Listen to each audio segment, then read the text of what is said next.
There comes a moment in life when the weight of the world presses so hard on your chest you can barely breathe. When someone says something so small, but it cuts you so deep, you're left asking, why does this keep happening to me? Why do these words, these people, these looks still get to me? Somewhere deep inside, you're tired. Not just tired from life, but tired of reacting. Tired of being controlled by things that shouldn't have that kind of power over you. And in this moment, right here, you're not alone. I see you, and I know that pain. I know what it's like to walk into a room and feel the sting of a silent judgment. I know what it's like when someone touches a wound you never got to heal. And I know the war inside your mind, the one that screams, why can't I just let it go? But listen to me. This stops now. Let me tell you something that most people never learn in their lifetime. Getting triggered doesn't mean you're broken. It doesn't mean you're weak. It doesn't mean you failed. It means you're human. And more importantly, it means there's a wound inside you that never got the light, never got the voice, never got the space to be healed.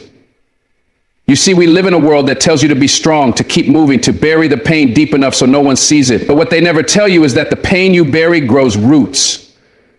And when the right words hit the right nerve, it comes roaring back. That's the trigger. Not because of them, but because you're still carrying something you were never supposed to carry this long. Every trigger is a teacher. Every emotional eruption is a signal, not from the world, but from within.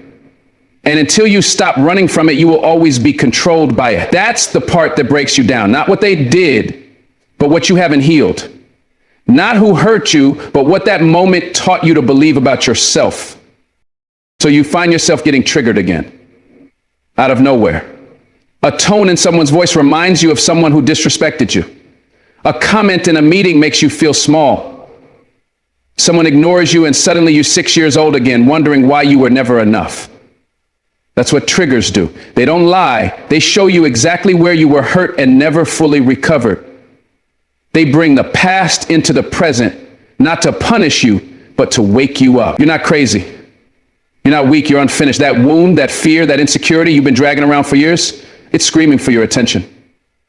But what most people do is get angry at the messenger. They blame the trigger. They react. They explode. They walk away. They avoid. But the real healing, it's in the pause. The second you feel that emotion rising, that discomfort boiling, that pain pulsing in your chest, you got to stop. You got to listen. That's not a random reaction. That's the cry of a part of you that's been ignored for far too long. You've been trained to survive. You were taught how to fight, how to keep going, how to smile through it all. But no one taught you how to sit with yourself. No one showed you how to love the part of you that flinches when someone raises their voice. No one told you that the reason you're so reactive isn't because you're dramatic. It's because you're protecting something fragile inside. And here's the truth most don't want to hear. You can't protect yourself and heal yourself at the same time. You got to choose. Either you keep reacting to everything because it reminds you of your trauma, or you face that pain like the warrior you were born to be. You stop running. You say, okay, why did that get to me? You stop blaming people for poking wounds you haven't closed. And instead, you start closing them. You start doing the work. You realize that every time you lash out, shut down, or spiral emotionally, it's not because of them. It's because you still believe the lie that you're not worthy, not safe, not enough.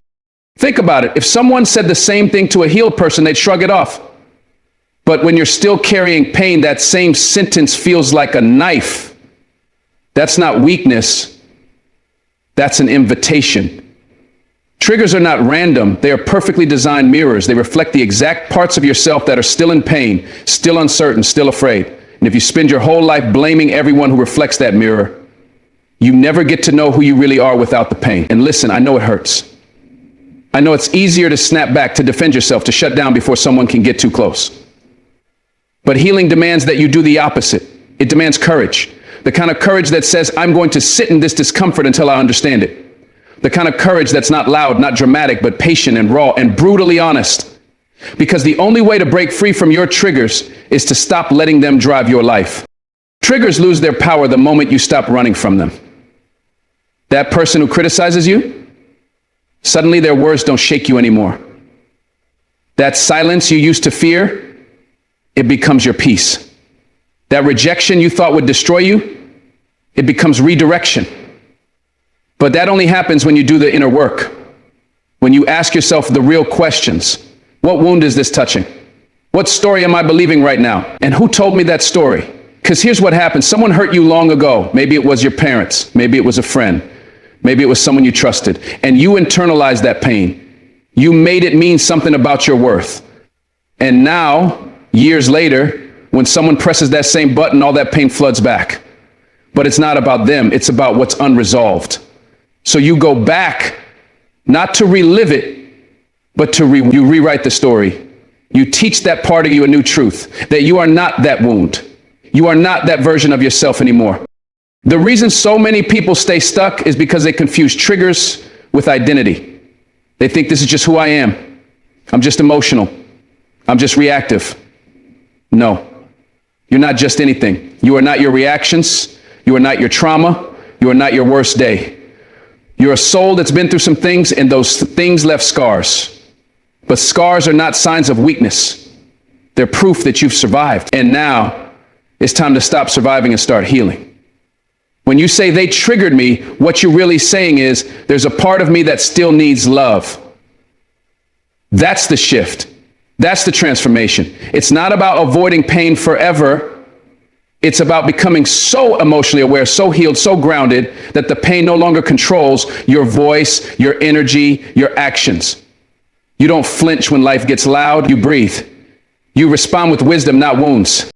And I want you to understand something deep. Healing doesn't mean you never feel pain again. It means pain no longer dictates your behavior. It means you can sit in discomfort without falling apart. It means you can be rejected and still know your worth. It means someone can lash out and you don't absorb it, you observe it. That's emotional freedom. That's power. Not in how loud you yell, but in how calm you remain when everything around you is trying to break you. That's how you rise above your triggers, not by building walls, but by building wisdom. You stop asking, why did they say that? And start asking, why did that affect me? And when you answer that question honestly, you find the root. And when you find the root, you can heal it. Because anything you understand, you can transform. You cannot transform what you avoid. You cannot escape what you refuse to face. Most of the world is out here reacting. Hurt people, hurting people. Triggers flying like arrows in every direction. But you have a choice. You can be the one who breaks the chain. The one who says, I'm not going to let my past shape my future. The one who takes accountability, not blame, but accountability for their emotional reactions. That's how you reclaim your life. Because the moment you realize that triggers don't control you, they inform you, everything changes. You stop fearing your emotions. You stop fearing confrontation. You stop fearing the past. And you start standing in your truth with grace, with strength, with compassion for the version of you who was just doing the best they could, because that's what this is. You're not broken. You're evolving. You're growing into the version of yourself that no longer lets the world define how you feel. And there will come a time, if you stay on this path, when someone will try to push that same button. They'll use the same words that used to destroy you. They'll ignore you, abandon you, misunderstand you. And instead of falling apart, you'll stand tall. You'll smile. Not because you're fake, not because you're numb, but because you're healed. Because you finally understand that their behavior doesn't define your value. That trigger, it used to break you. Now it reminds you how far you've come. That's power. That's freedom. That's what it means to take your life back. Not just externally, but emotionally, spiritually, internally. Because when you master the space between stimulus and response, you become untouchable. You become unshakable. You become a lighthouse in the storm. And the most beautiful part of all this, you become safe for yourself. You become home. You stop needing everyone to treat you a certain way just so you can feel okay. You create peace on the inside, and the outside no longer dictates your joy.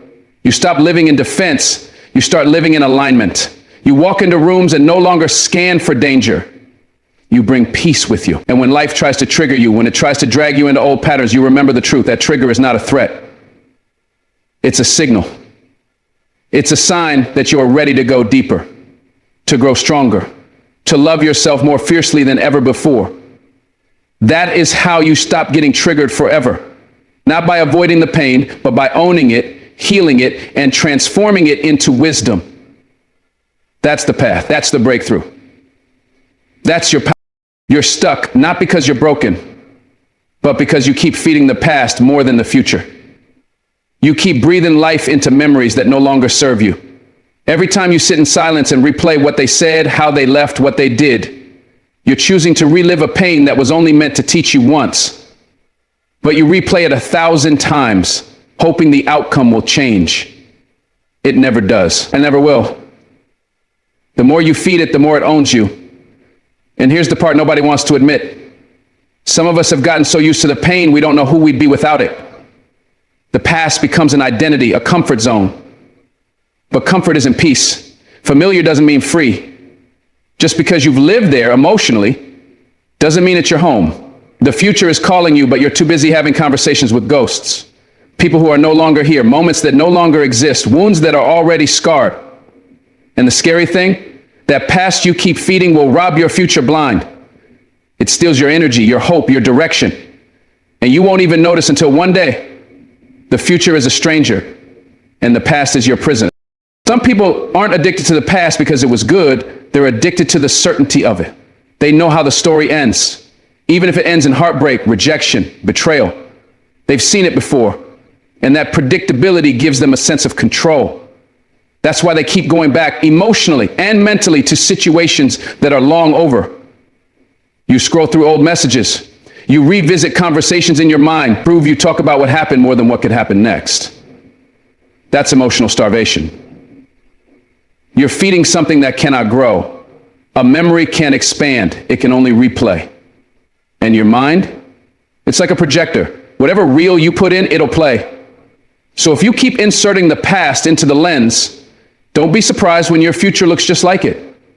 The same pain, the same patterns, the same regrets, not because that's your destiny, but because that's your focus. You cannot plant seeds for a new future when you keep watering dead ground. The harvest is always based on what you choose to feed.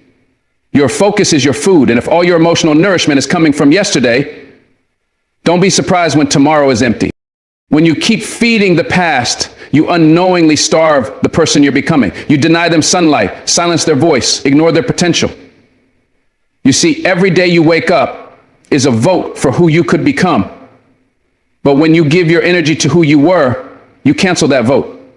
You tell your future self, you're not worth the risk. I'd rather stay loyal to what already hurt me. That's the tough truth. But some of us are more committed to our pain than to our growth. We treat our trauma like a badge, like it defines us. But you are not what broke you. You're not what they said. You're not what you lost. You're what you survived. You're what you choose next.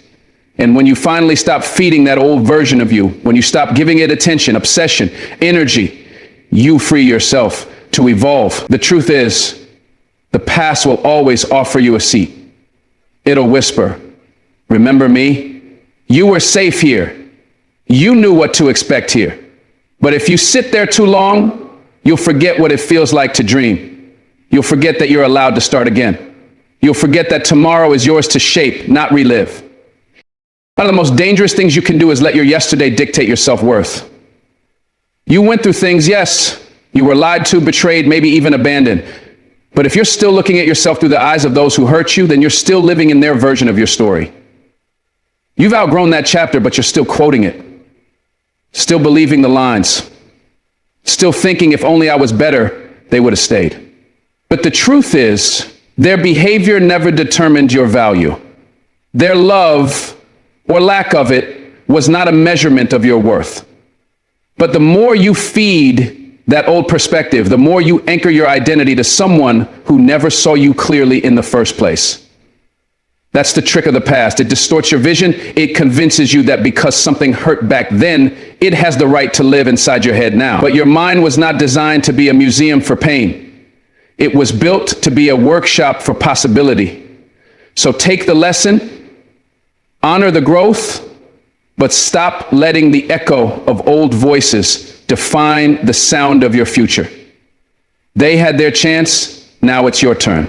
You keep waiting for closure like it's some magical key that will finally let you move on. But sometimes closure is just another form of control. You want the person who hurt you to apologize, to explain, to take responsibility. But even if they did, would that really free you? Or have you just convinced yourself that healing is something you need permission for? Real healing begins when you stop needing anything from the past to feel okay in the present. Stop feeding the illusion that one more conversation, one more answer, one more "I'm sorry" will make the pain disappear. It won't. And the longer you keep looking back, hoping for something that never arrives, the more life passes you by. The closure you're looking for is not a moment. It's a decision. It's the day you say, "I'm done letting what didn't happen define what could happen." You walk away not because it's easy, but because staying emotionally entangled is no longer worth the cost. And the cost is steep. Every second spent obsessing over the past is a second stolen from the future you were meant to build. You don't need them to make peace. You just need you. And don't get me wrong. It's not about pretending the past didn't happen. It's not about forgetting the pain or acting like you were never wounded. No, it's about choosing what you carry forward. It's about deciding what gets to come with you into the next chapter. And most of the time, the baggage we hold on to, it's full of stuff that no longer fits. Outdated beliefs, false narratives, fears that were born in moments of weakness. You're dragging all that weight into a season that requires lightness, and then wondering why it feels so hard to move. You want to grow, but you're still feeding the version of you who was hurt, scared, and stuck. You want new love, but you're still holding conversations in your mind with the one who broke you. You want purpose, but you keep replaying the season that stole your passion. You can't build the future while feeding the fragments of a story that's no longer true. You owe it to yourself to travel light, not by denying the past, but by refusing to be defined by it. It shaped you, yes, but it doesn't get to script the rest of your life. Sometimes the reason your life feels stuck isn't because you lack potential. It's because you're feeding a memory more than a vision. You have dreams, goals, ideas for the future, but your heart is still in a place that no longer exists. You're giving energy to people who've moved on, chapters that have closed, stories that already ended. And the truth is, if you keep nurturing the past, the future can't find room to grow. Your mind becomes cluttered. Your emotions stay trapped in cycles. Your soul gets tired. And tired people don't dream. Tired people settle. They accept what is instead of pursuing what could be. They stop reaching, stop hoping, stop moving forward. Not because the future isn't available, but because they're still emotionally invested in what's behind them. And if that's you, let this be the wake-up call. Your future needs you. Your future needs your belief, your energy, your faith, not just on paper, but in action. You've mourned long enough. You've analyzed long enough. Now it's time to redirect that energy. Build something new. Speak life into something ahead. Stop feeding the fire of what's already burned down. Start planting seeds where you actually want to live. The past has this subtle way of making you feel responsible for things you couldn't control. You replay conversations, trying to figure out what you could have said differently. You replay decisions, questioning if you made the wrong one. That's the trap. Regret. And regret is one of the hungriest parts of the past. It devours your peace, your joy, your presence. But regret is rarely based on facts. It's based on what you think you should have known back then. But you didn't. You knew what you knew. You felt what you felt. You made the best choice you could with the awareness you had. That's not failure, that's life. But when you feed regret, you shrink your future. You begin to fear new decisions because the last ones hurt. You second guess yourself. You stay small. But you're not meant to live your life trying to undo the past. You're meant to live forward.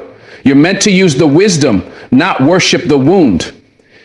You're meant to say, that chapter taught me something powerful, but it doesn't get to write the rest. Regret has no place in the future. And the only way to starve it is to feed your next step more than your last mistake. If you constantly feed your past, you give it permission to make your future decisions. And most of the time, it won't guide you with hope. It'll guide you with fear. You'll choose relationships that feel familiar, not healthy. You'll take jobs that feel safe, not fulfilling. You'll silence your dreams because something once made you believe they weren't possible. That's how the past manipulates your future. It dresses up in your voice and pretends to protect you when really it's just repeating old patterns. You have to be bold enough to challenge that voice. To say, just because this happened before doesn't mean it will happen again. Just because I was hurt doesn't mean I'm broken. That's how you reclaim the future. You speak louder than your past.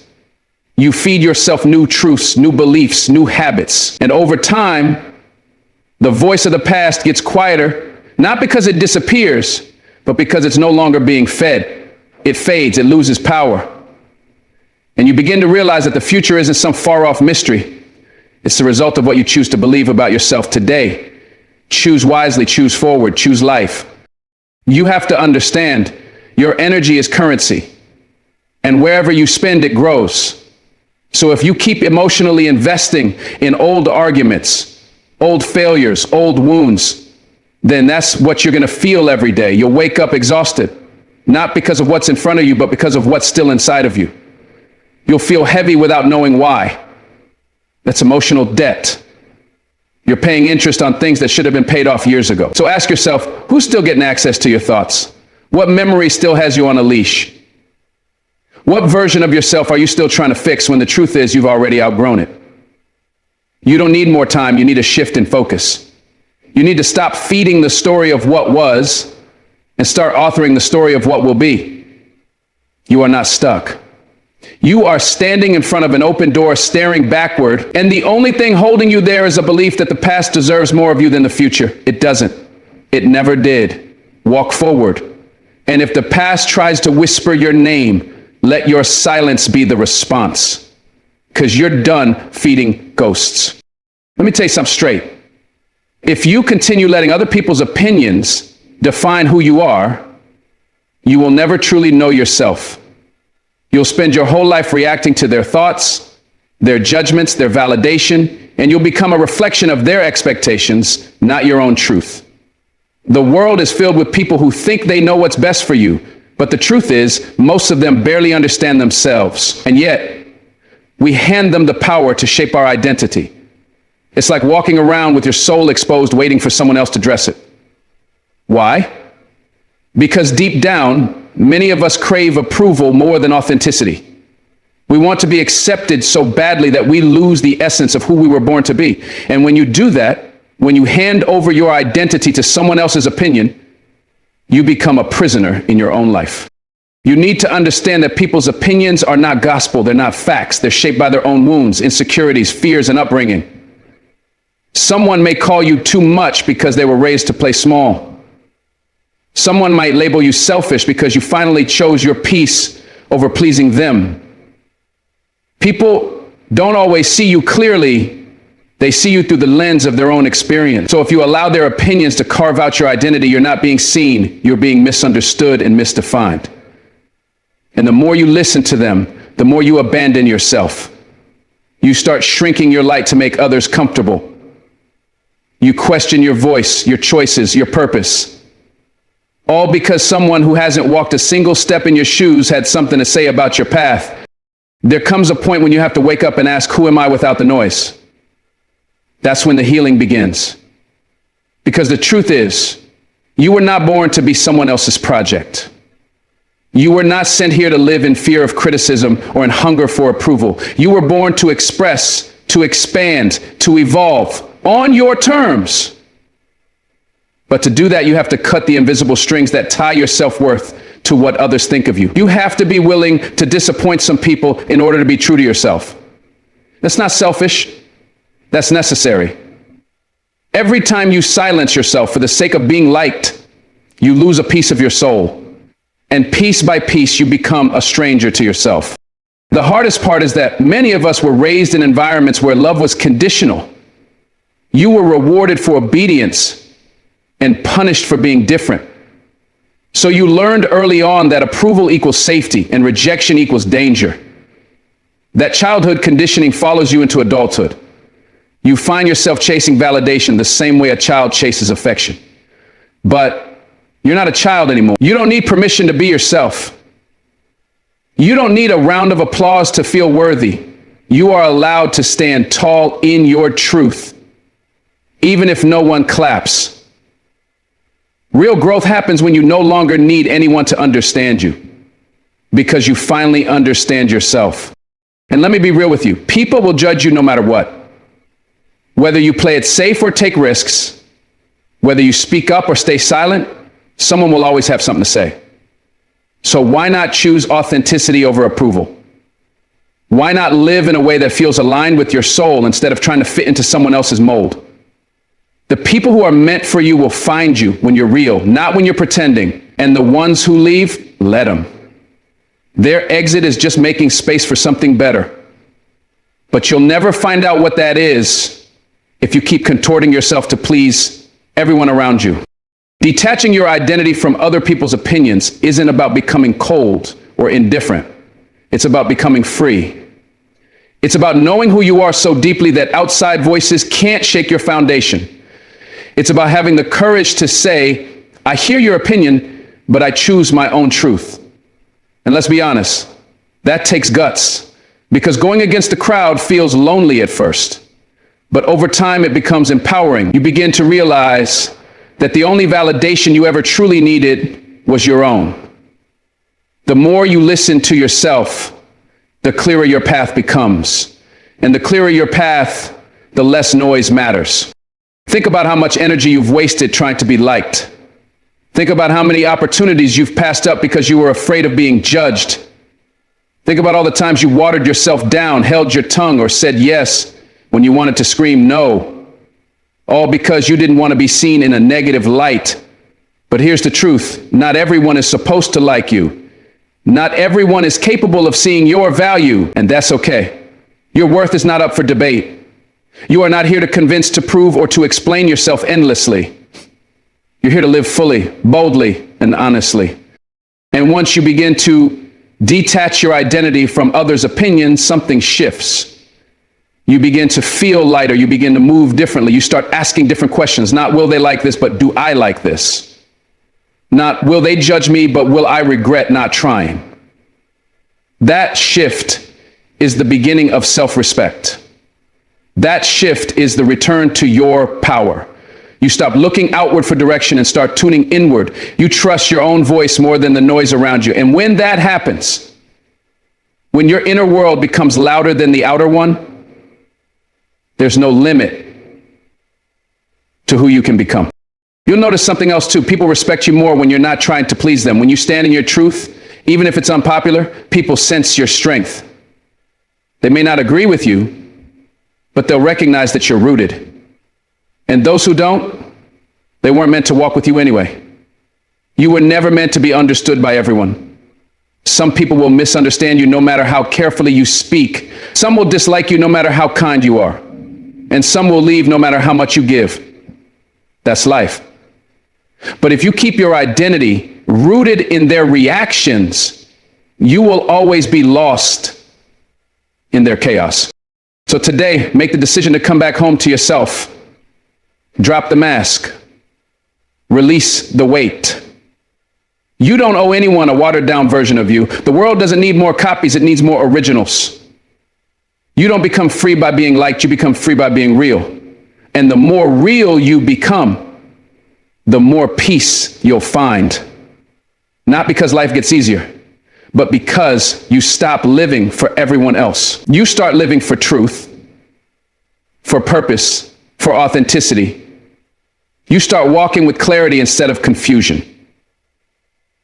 And you begin to realize that the opinions that used to shatter you no longer have the power to move you. Because when you know who you are, no one else gets to tell you who you're not. Let me tell you something most people never understand. Your emotions are not your enemy. They are your gateway to real power. But here's the problem. Most people live as slaves to how they feel. One bad comment ruins their whole day. One disappointment wrecks their entire confidence. One rejection pulls them into a hole they can't crawl out of.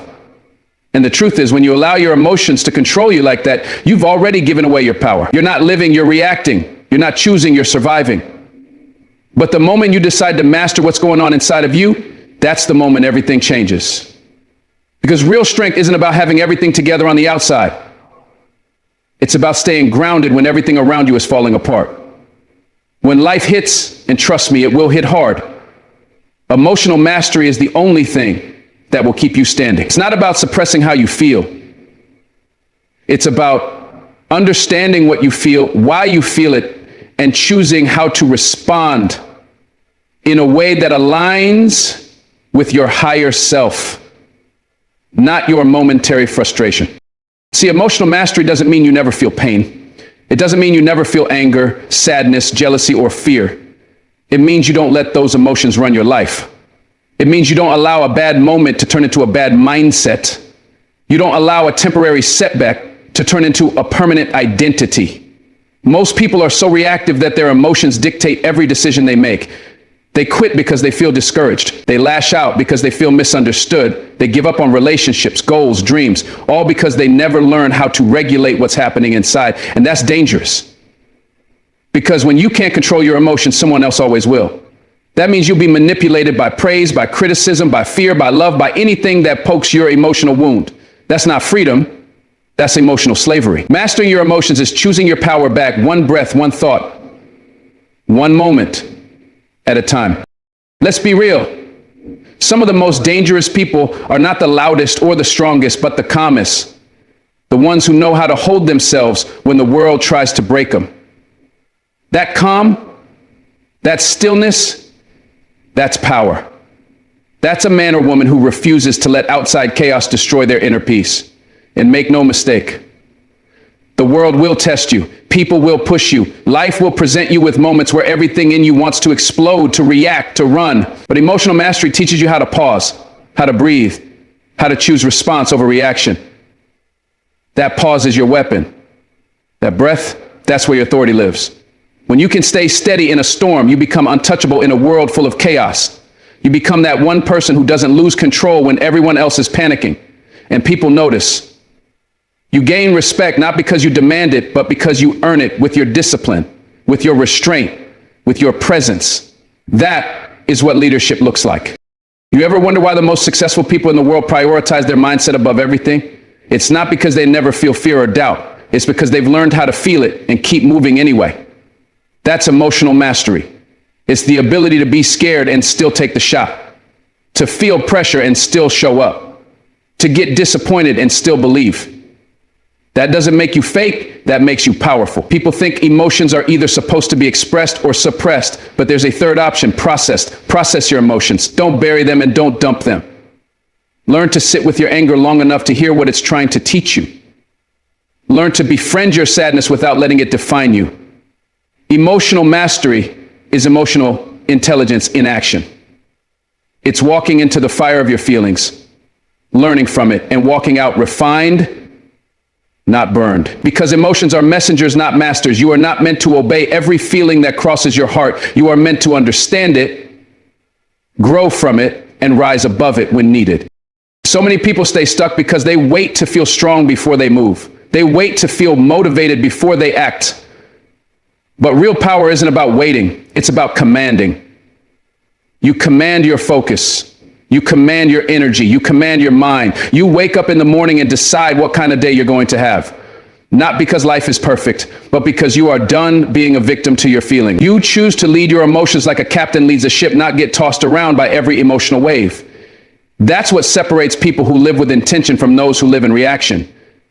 You got to stop saying, I feel like it, or I don't feel like it, and start saying, I choose this. Because emotion-based decisions build a roller coaster life. But values-based decisions, they build a solid foundation. And when storms come, and they will, you won't crumble. You'll bend, maybe, but you won't break. Listen, no one is coming to rescue you from your own mind. You have to become the kind of person who can sit with discomfort and not self-destruct. That's what strength is, not pretending everything is okay, but knowing that even when it's not, you are. Emotional mastery is the decision to rise above what tries to drag you down.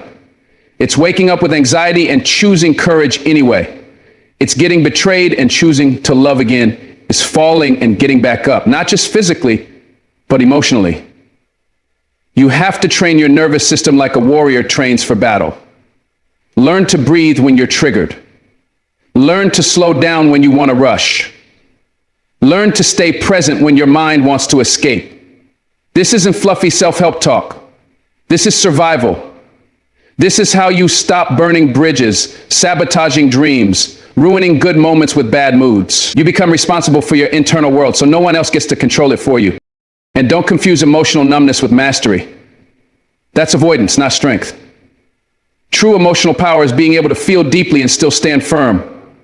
You can cry and still be powerful. You can get angry and still be in control. You can grieve and still be grounded. Strength is not about locking your feelings away. It's about allowing them without letting them run the show. That's the difference between someone who's healed and someone who's just hardened. When you're healed, emotions flow through you, but they don't drown you. You learn to be the river, not the flood. You learn to let go instead of latching on. You learn to breathe through the fire and trust you'll come out stronger. Because when you start seeing emotions as tools rather than threats, you unlock a version of yourself that's unstoppable. You become someone who doesn't need life to be easy. You just need to be ready. And emotional mastery makes you ready for anything. There's a quiet kind of confidence that comes when you're no longer owned by your triggers. When someone insults you and you don't flinch. When life throws a curveball and you adapt instead of panic. That's when you know you've stepped into your power. And that kind of peace, you can't buy it.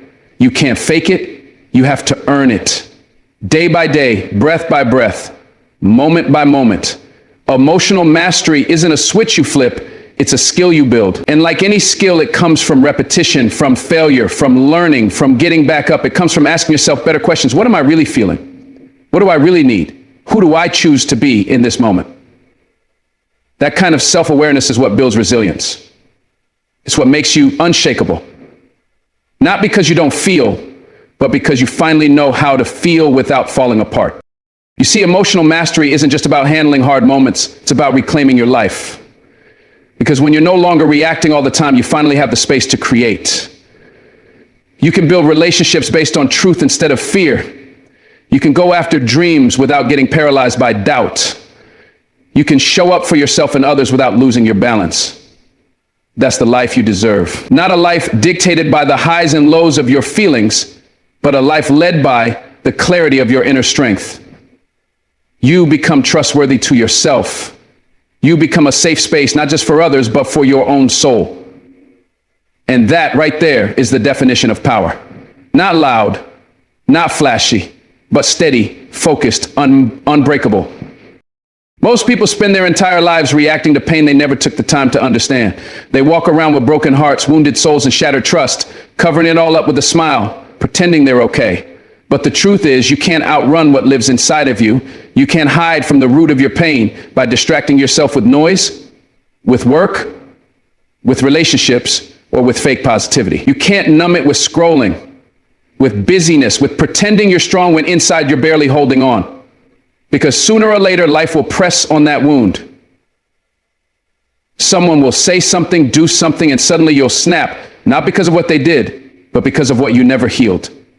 You're not reacting to them, you're reacting to years of unspoken pain. That's why healing the root is the only real freedom. You have to go back and deal with the original wound. The betrayal, the abandonment, the shame, the rejection. That's where the power is. Not in pretending it didn't happen, not in covering it with toughness, but in looking it in the eye and saying, you will not control me anymore. See, a lot of people confuse strength with suppression. They think being strong means never crying, never talking about what hurt them, never admitting they're in pain. But that's not strength, that's survival. And survival mode will keep you stuck. It will keep you snapping at people who love you. It will keep you walking away from good things because you're afraid they'll hurt you like the last thing did. It will keep you angry, guarded, defensive, because somewhere deep down you decided it's safer to push people away than to risk being hurt again. But when you start to heal the root, everything begins to shift. You stop blaming others for the war going on inside of you. You stop repeating cycles of self-sabotage. You stop settling for relationships and environments that echo the very pain you're trying to escape. Healing is not soft, it's brave. It means going to the places in yourself that scare you. It means facing the truth of what happened and how it shaped you, and then choosing day by day not to let it define you anymore. You ever wonder why you keep attracting the same kind of chaos into your life? Why the same type of people keep showing up, the same heartbreak keeps finding you, the same frustration keeps resurfacing? It's not coincidence. It's unhealed patterns repeating themselves. Until you heal the root, the reaction will always return. The trigger will keep getting pressed. The insecurity will keep rising. The fear will keep whispering in your ear. And the more you try to fix the reaction by changing your job, changing your partner, changing your surroundings without addressing the root, the more exhausted you'll become. Because healing isn't about control. It's about surrender. It's about surrendering to the truth that your reactions aren't the problem. They're the symptom. They're the alarm going off, saying something inside still needs your attention. And that's the work most people avoid. Because it's easier to stay busy than to be still. It's easier to blame others than to take accountability. But the moment you choose to stop running and start listening to your pain, that's when you begin to take your power back. Healing the root means going beneath the surface. It means asking yourself, where did I learn to shrink myself to feel safe? Where did I start believing I wasn't enough? Where did I get the message that love equals pain? You weren't born guarded. You weren't born afraid to trust. You weren't born full of self-doubt. Life taught you that. Experiences conditioned you. And now, as an adult, you have the choice to unlearn it, to peel back the layers and see where your reactions truly come from, because every reaction is a protector. Anger protects pain. Control protects fear. Silence protects shame. But you can't heal what you won't reveal. So when you feel triggered, don't just react. Investigate. Ask yourself what it's connected to. That moment of curiosity instead of condemnation is the first step toward healing. Because when you start seeing your reactions as messengers instead of mistakes, you begin to work with your emotions instead of against them. That's when the shift happens. That's when the chains begin to break. And hear me clearly. It's not your fault you were hurt. It's not your fault they left. It's not your fault that person betrayed you, abandoned you, broke your trust. But it is your responsibility to heal, because no one else is going to do it for you. No one else can reach into your past and fix it. That's your mountain to climb. That's your weight to lift. And yes, it's heavy. Yes, it's unfair. But on the other side of that weight is your freedom. And the other side of that pain is your power. And the truth is, the longer you avoid it, the more it controls you. The longer you ignore it, the more it leaks into your relationships, your dreams, your identity. You weren't created to carry unhealed trauma your whole life. You were created to rise from it, to transcend it. But you have to be willing to go to the root. You have to be willing to stop bandaging the symptom and start addressing the cause. Otherwise, every relationship becomes a battlefield. Every opportunity becomes a risk. And every day becomes survival. Healing is messy. It's not linear. One day you'll feel like you're over it, and the next day a memory will knock the wind out of you. That doesn't mean you're weak. It means you're human. Growth isn't always loud.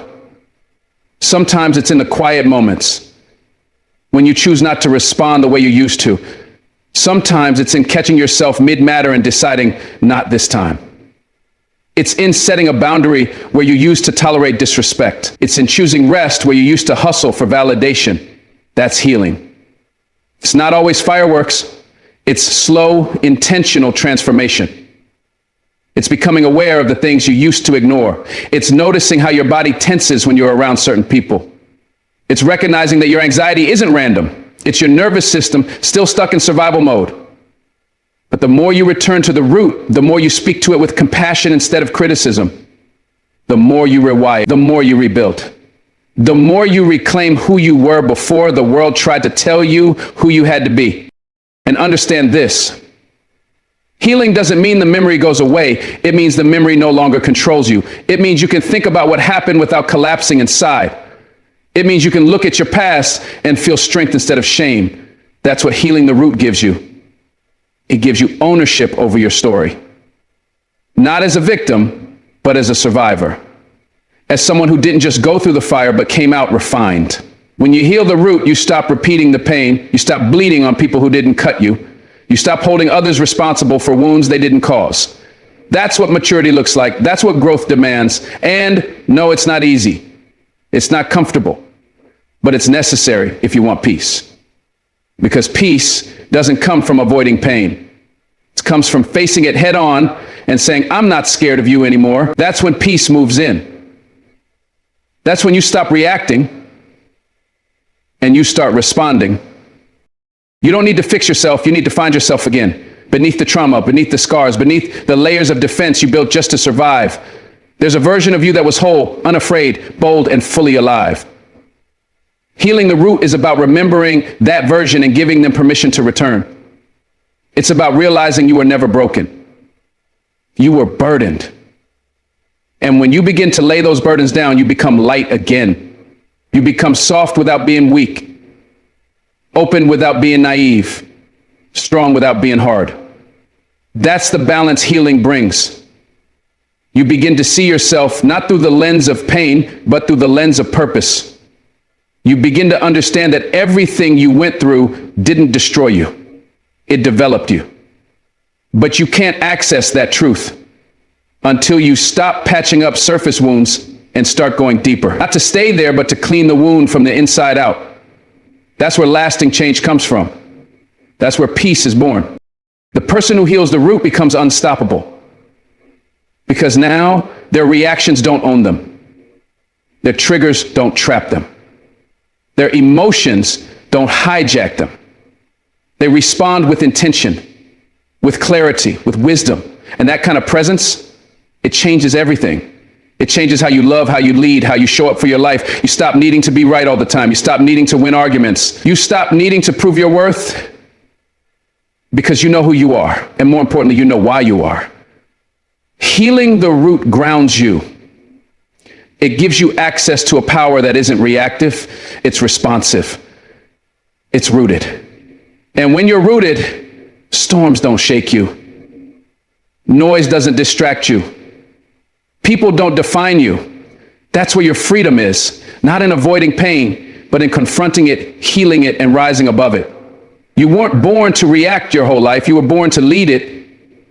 And that starts the moment you decide to heal, not just the reaction, but the root. Your peace is not a luxury, it's your lifeline. It's not something extra you hope to stumble into one day when life gets easier or people finally act right. Peace is the foundation. It's the air your soul breathes. And if you don't guard it like your most prized possession, life will steal it from you piece by piece. The world has no problem taking your attention, your energy, your joy, because it's built on noise and chaos. It profits from your distraction. That's why you've got to own your peace, like it's the only thing standing between you and total burnout. Because truthfully, it is. When you lose your peace, you start making decisions from pressure, not power. You start reacting instead of responding. You start chasing validation instead of resting in your worth. And that's when everything starts to feel heavy. That's when you lose yourself trying to carry what was never yours. But when you own your peace, you move different. You stop engaging in every argument. You stop explaining yourself to people committed to misunderstanding you. You start choosing silence over proving your point, because peace isn't passive, it's powerful. And protecting it is how you take your life back. You don't owe everyone access to you. Just because someone wants your time doesn't mean they deserve your presence. Just because someone's calling doesn't mean you have to pick up. Protecting your peace means realizing that you are not a machine built to please everyone, fix everything, or be available 24/7. You are a human being with limits, with a spirit that needs rest, with a mind that needs clarity. And peace is what gives you that clarity. It helps you separate what's urgent from what's important. It helps you recognize when something is not your battle to fight. It helps you walk away from chaos without guilt. Too many people confuse peace with isolation. But peace doesn't mean you cut off the world. It means you stop letting the world dictate your emotions. It means you stop making space for drama in the name of loyalty. It means you can love people from a distance without letting them drain your soul. That's real maturity. That's real power. And until you start prioritizing your peace, you'll keep repeating the same cycles, letting stress, anxiety, and pressure run your life. But the moment you say no more, the shift begins. People will test you. Life will test you. Circumstances will rise just to see if you really mean what you say about protecting your peace. And that's the moment you've got to stay anchored. You've got to be unshakable, not because everything around you is calm, but because you are. Peace isn't the absence of chaos. It's the presence of discipline. The discipline to stay focused when distractions are calling. The discipline to stay quiet when your ego wants to shout. The discipline to say no when people expect yes. And that takes practice. That takes strength. But it's worth it, because every time you choose peace over panic, you reclaim a piece of yourself. You tell the world, I am not for sale. My joy is not up for grabs. My mind is not your playground. You start to live in your own rhythm instead of chasing everyone else's approval. And that's when real freedom kicks in. When you no longer need chaos to feel alive. When you stop mistaking adrenaline for alignment. That's when you realize peace is not boring. Peace is beautiful. Peace is power. Peace is everything they told you to ignore. But deep down, it's all you ever really wanted. There comes a moment in your life where you have to decide what matters most, being liked or being well. You can't serve both. You can't keep sacrificing your well-being just to be accepted. You can't keep saying yes when your heart is screaming no. You can't keep absorbing other people's mess and calling it compassion. At some point, you have to choose you. You have to choose peace over popularity. You have to choose boundaries over burnout. And that decision might make some people uncomfortable. It might cost you a few friendships. But that's the price of alignment. Not everyone is meant to walk with you in peace. Some people only know how to exist in chaos. And when you stop feeding it, they'll call you distant, selfish, cold. Let them. Let them misunderstand you. Let them talk. Because your job is not to convince anyone of your worth. Your job is to live in your worth. And peace is what reminds you of it. Peace is what makes you whole again after years of trying to be everything for everyone. Peace is what holds you when nothing else makes sense. Own it. Defend it. Don't apologize for it. Too many people don't realize they've been trained to ignore their own peace. They've been conditioned to believe that stress is normal, that burnout is just part of being successful, that exhaustion is some kind of badge of honor. But that's a lie. You were never meant to grind your soul into the ground just to feel worthy. You were never meant to pour from an empty cup. You were never meant to say, I'm fine, while your spirit is screaming for rest. Peace is not a weakness. It's not laziness. It's alignment with the life you were actually created to live, a life of clarity, of stillness, of purpose. But you can't find your purpose if your mind is constantly cluttered. You can't hear your calling if you're always surrounded by noise. That's why you have to step away sometimes, not to escape, but to reconnect, to breathe, to remember who you are beneath the expectations. Because peace doesn't just restore you, it reveals you. It shows you the version of yourself that can't survive in chaos. And that version deserves to live, to thrive, to rise without always being in survival mode. Owning your peace means taking accountability for your energy. It means recognizing when you've given too much, stayed too long, or kept quiet for too many years. It means honoring your soul instead of betraying it just to keep things smooth.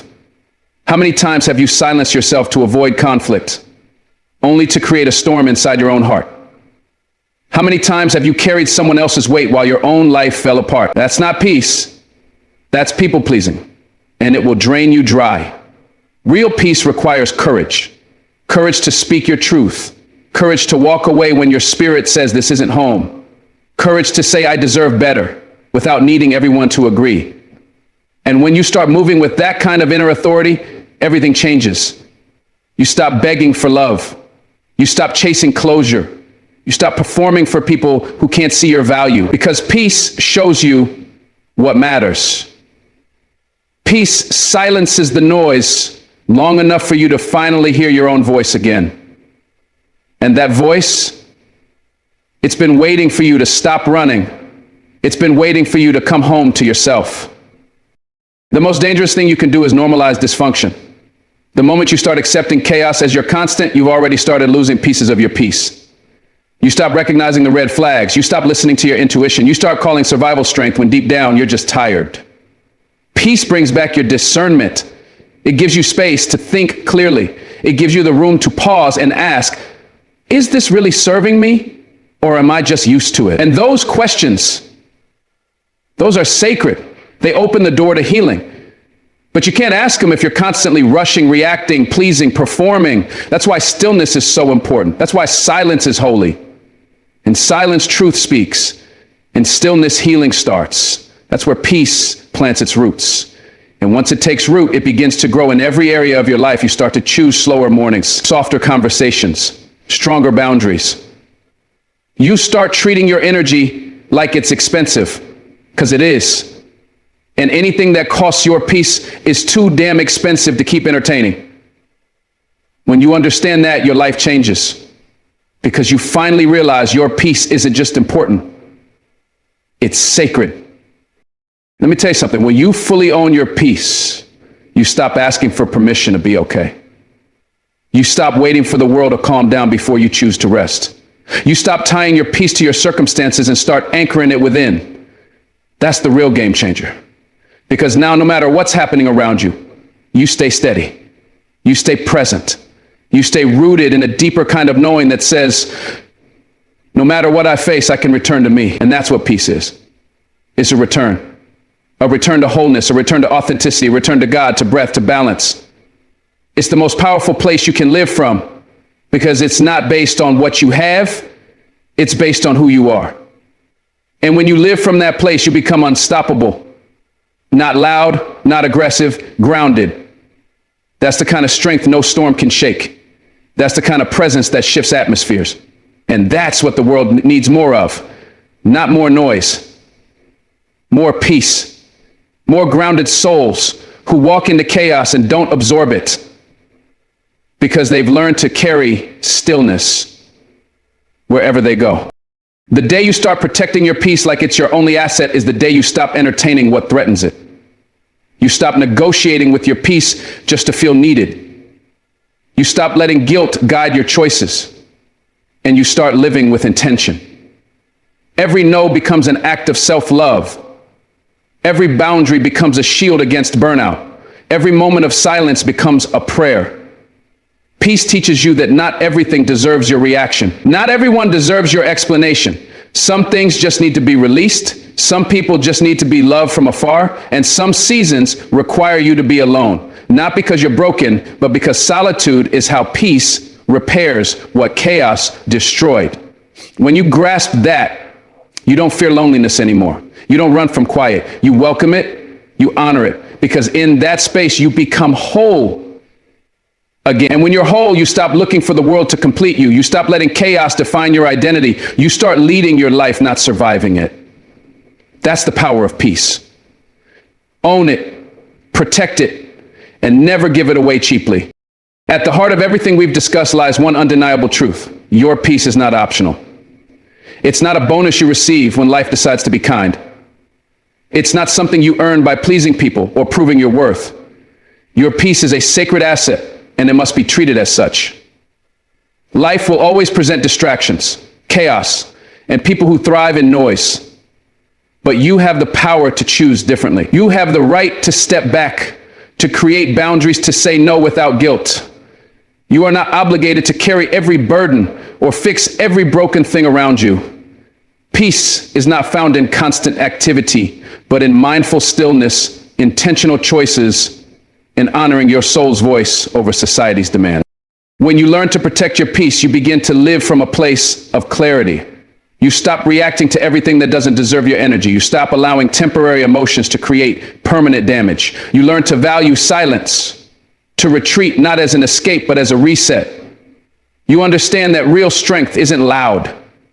It's grounded, calm, and consistent. And from that space, you become more powerful, more focused, more in tune with what truly matters. You stop looking outside of yourself for approval and start trusting the stillness within you. You realize that not everyone will understand your peace. And that's okay. They don't have to. Because the moment you decide to own your peace, you also give yourself permission to heal, to grow, and to walk away from anything that disrupts your alignment with who you were meant to be. This journey is not always easy. It requires courage to say no when the world expects yes. It takes strength to remain still when your emotions beg for reaction. It takes deep trust to walk in silence when noise feels more familiar. But once you commit to honoring your peace above all else, you begin to see life differently.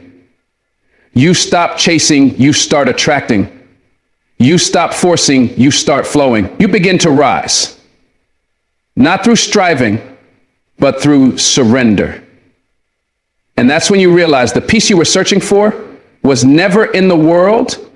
It was always inside you, waiting for you to claim it. So wherever you are right now, whatever storm you're standing in, remember this: you don't need to wait for the world to calm down. You can be the calm. You can be the center. You can choose peace even in the face of pressure. And once you choose it, fiercely protect it, because it is your gift. It is your anchor. It is your true power. Thank you for being here. Thank you for choosing growth, for valuing stillness, and for daring to reclaim what's rightfully yours. May your heart remain calm. May your mind stay clear. And may your peace never be up for sale again. God bless you.